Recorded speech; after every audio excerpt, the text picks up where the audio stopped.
What's up, YouTube? Got a light drizzle going on, so I believe I won't have too much more sunlight left for the day, so I guess it's time for the harvest.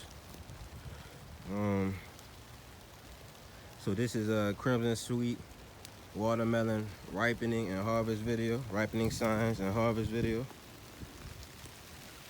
Oh, it's pouring down now, guys. See if I can get to it. One moment. But so basically, before you harvest the Crimson Sweet, first sign, make sure you have these ribs here, guys.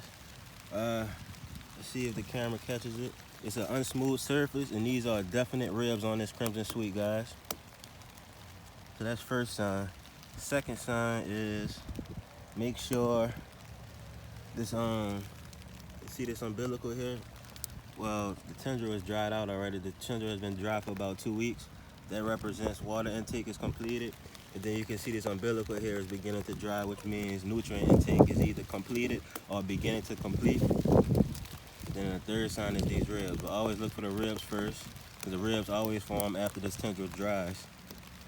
So we'll harvest it.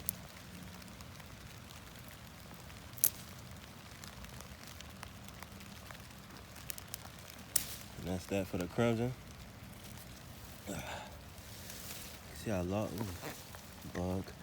See how large this guy is. Look at that. See if I can lift you out of here. One moment. Whew. I think this may be the biggest Crimson Sweet, guys. Okay. Okay.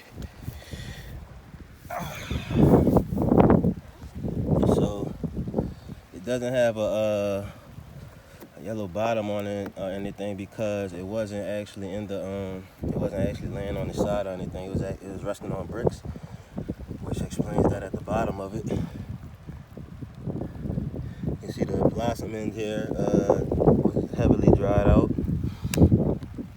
It had a sugar crystal on it, but obviously that got knocked off just now.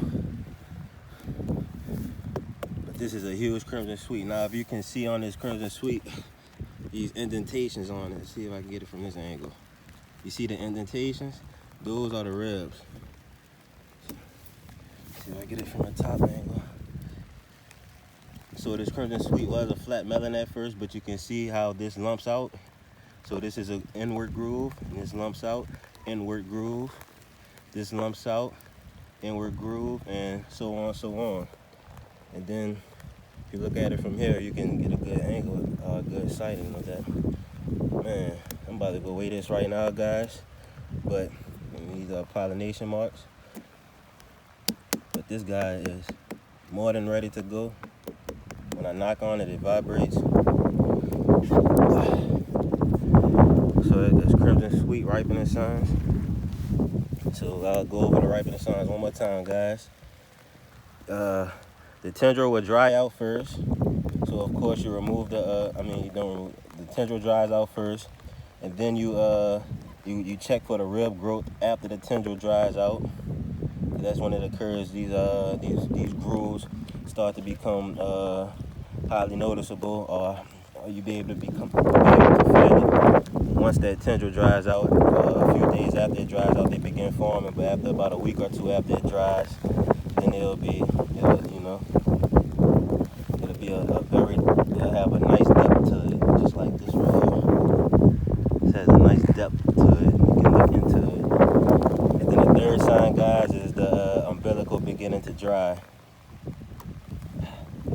which will symbolize easy removal from the vine. This is a heavy melon, so I'm going to go weigh this guy. That's my update, guys.